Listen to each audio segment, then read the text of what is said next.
is CBS News Miami. Good afternoon, and thank you for joining us. I'm Naja Sherman, and welcome to CBS News Miami's 4 p.m. Quickcast. Let's take a look at today's top stories. Right now at 4, we have new details on a wild BSO shootout. It happened in Pompano Beach. We are now hearing the 911 calls for help. A woman says the suspect fired a bullet into her unit. Take a listen. 911, what's the address? Somebody just shot a bullet through my window, please. Is anyone injured? No, me and my daughter are on the floor. Okay. Stay on the floor, stay on the call. I'm going to get officers to you, okay? Please hurry. Moments later, deputies arrived. They were confronted by 52-year-old Scott Simonelli. Sheriff Gregory Toney said Simonelli used an AR-15 during the shootout and that multiple other guns were found in his apartment. Officers say Scott fired at deputies when they arrived, and deputies were forced to fire. At last check, he is still in the hospital recovering and facing charges of attempted homicide of a law enforcement officer and aggravated assault. New information this afternoon into the deadly shooting of a UPS driver. It happened in Miramar back in 2019. Now, a newly released law enforcement report finds that the bullets that hit and killed Frank Ordonez and another innocent driver came from the 4 officers. They are all facing manslaughter charges in connection to the shooting. UPS driver Frank Ordonez and the 2 robbers who hijacked him and a nearby innocent driver were killed in the shootout. The trial for the officers is scheduled for February of next year. A Miami jeweler wants his money. It's after he said he was stiffed by 2 very famous people. Leonard Suleimanoff owns an online jewelry shop. He is suing boxer Floyd Mayweather Jr. It's over a dispute spanning more than 3 years. The owner says he has not received payment for a number of jewelry pieces. Another person named on the legal document was rapper Tyga. He says Tyga also owes him money for a watch. In total, the owner says they owe him about $4 million. Always alerting, always tracking. This is Next Weather. And taking a live look at downtown Miami, we've had showers all through the day. It's overcast and even a little chilly by some accounts. Let's get right to Next Weather meteorologist Cindy Pressler. The rain really bringing those temperatures down. I know. You and I said, oh, it's kind of a chill out there today. Yeah. I know that's hard to say, but 78 degrees. We're used to much warmer conditions than that. High today was only 89 when we had a little bit of sunshine today. So most of the day we've been in the clouds and the rain. That strong easterly flow continues to bring in this moisture. We had some showers and thunderstorms again early this morning. Easterly flow is going to continue, so tomorrow expect the same type of weather again. Same thing. Tropical moisture, though, that's going to add a little bit moisture to the atmosphere, especially by Sunday into Monday. Wouldn't you know it, a holiday weekend. And then we're watching a stronger wave now in the tropics. I'll show you that in a few minutes, too. So we're kind of covered with a stratiform rain in spots, and this has really died down. We even had a flood advisory in effect for parts of Broward County, Fort Lauderdale area earlier. That has since expired. Now that expired at 4 o'clock. Picked up anywhere from 1.5 inches, maybe up to 2 inches in spots. This rain is now all dying off as well as around Miami, but there's still some light showers going through with the cloudy skies. Most of this is now moved on the western side of the state. So once again, Fort Myers and Naples picking up the heavier rain. Picked up an inch and a half today, both at Fort Lauderdale and Miami Airport. A little bit lesser amounts to the south. Homestead, Marathon, another rainy day for those folks down there, 67/100ths of an inch, so a lot of rain over the past 3 days. Very wet pattern. These showers will die off, come to an end, but because we have that strong easterly flow, anything that develops out in the Atlantic will drift our direction again. Don't be surprised if you hear a rumble of thunder again early tomorrow morning, because we're going to see these little showers come inland again with this onshore flow. 50% chance for showers and storms Friday and Saturday, and then that tropical moisture moves in, so both Sunday and Monday Monday, Labor Day, looks to be a wet day. Goes back to a little bit more normalcy as we head into Tuesday and Wednesday of next week. It's all because of this upper level low coming in from the tropics. That's going to bring in that southerly flow. Look at all that tropical moisture, so showers and thunderstorms. So we could pick up anywhere for about inch, maybe 2 inches of rain over the next 5 days, so that's something to watch for. Heading to the tropics. Remember that wave yesterday? Now the Hurricane Center is up to a 40% chance that we could see some development next week in this area as it heads toward the Lesser Antilles. So we're going to watch this carefully. If you take a look at the tracker, it wants to bring it all the way across the islands there and then into the Caribbean. So at this point, it doesn't look like this is anything that we have to worry about at this point, but we're going to watch it very closely. Our weather will stay very wet, especially into the holiday weekend. Look for lots of showers and thunderstorms on Labor Day Monday. Now to the latest on Voters Decide. Both presidential candidates are on the campaign trail today. They are targeting the battleground states of Georgia, Michigan, and Wisconsin.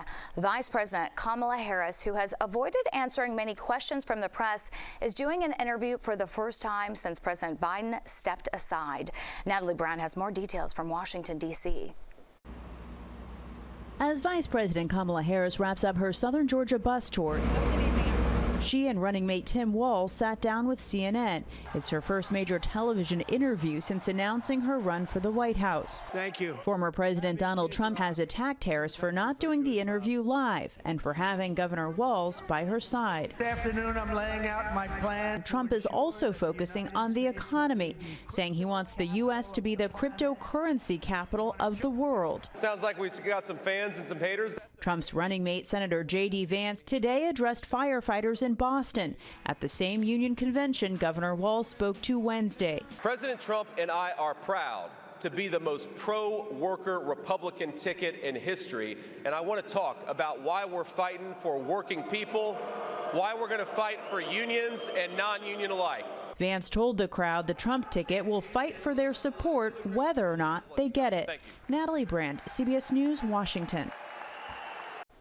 Closer to home, a new poll is shedding light on the race to the White House in Miami-Dade County. A poll by Miami-based firm Inquire found the race is even at 47%. Only 6% of voters say they are undecided.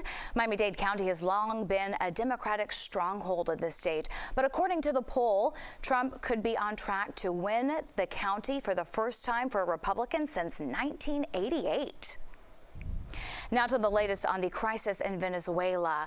We are getting a look this afternoon at protests in Venezuela. It's against the country's leader, Nicolas Maduro. The demonstrations come exactly a month after the controversial July 28th vote. Maduro was declared the winner despite strong evidence that the opposition leader candidate won. Opponents have demanded that officials publish results from each polling station. The government has not done that and insists the elections were fair. Turning now to the crisis in Haiti. Haitian and Kenyan police forces are launching a joint operation. It's to oust criminal gangs from one of the roughest neighborhoods in Port-au-Prince. The Prime Minister made that announcement at a hospital. That's where 3 Haitian policemen were recovering after being injured in a shootout. He did not provide any details, nor did he take any questions during the brief conference. The Prime Minister did call on Haitians to cooperate with police and share information to help reduce crime.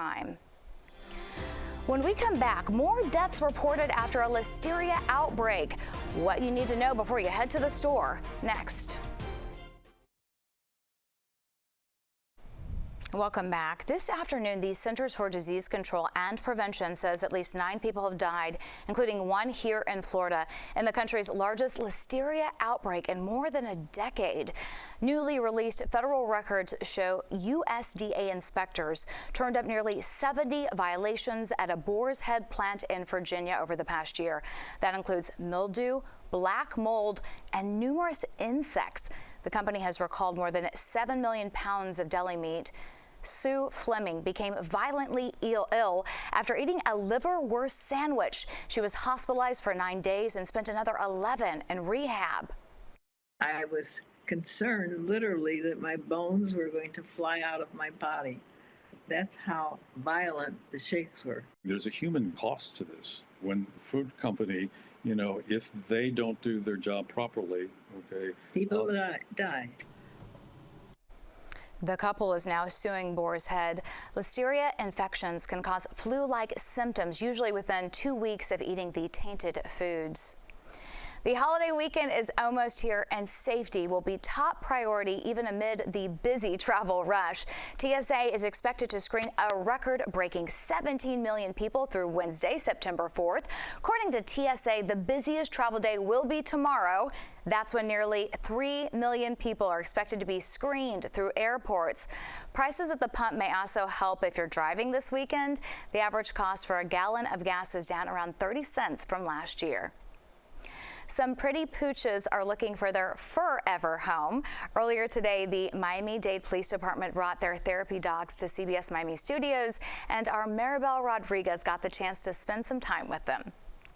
And I am so excited. Look at this bundle of joy, and all these little furry friends, members of the Miami-Dade Police Department Therapy Dog Program, are joining us in the studio today. Officer Hector Rosello with Canine Joey and Officer Julio Comas with Canine, and all the other friends out here. Thank you guys for joining us. Glad to be here. So tell us about the therapy program and what they do. Well, this is Canine Joey, and this is our therapy program. We are missing a couple of dogs. We're a total of 6. We have basically we were formed. Sparky was our very first dog. I like to call him our field training officer. This is Canine Joey. He is our rookie. He is our newest dog. So we respond to all types of situations, whether it's going to schools, veterans' homes, ALFs, and we also respond to traumatic situations such as Surfside. Not too long ago, when there was a flight coming in from Israel, we were there where the children were arriving. So anybody who's been to a traumatic situation, that's what we're there for. Yes, thank you so much for joining us. To have them, you know, just here and just petting them. Oh, it's so comforting. Again, thank you. We're out of time. I wish we could be talking forever. So thank you so much. And these 2 little guys are up for adoption at Animal Services. So adorable. The Miami-Dade Police Department is encouraging everyone to stop by their nearest shelters and always consider adopting before shopping. And finally, join CBS Miami and Toyota of Hollywood for the chance to become a contestant on The Price is Right. Auditions will be held tomorrow from 10 a.m. to 1 p.m. at Toyota of Hollywood. To register and get all the information you need, just go to our website, cbsmiami.com.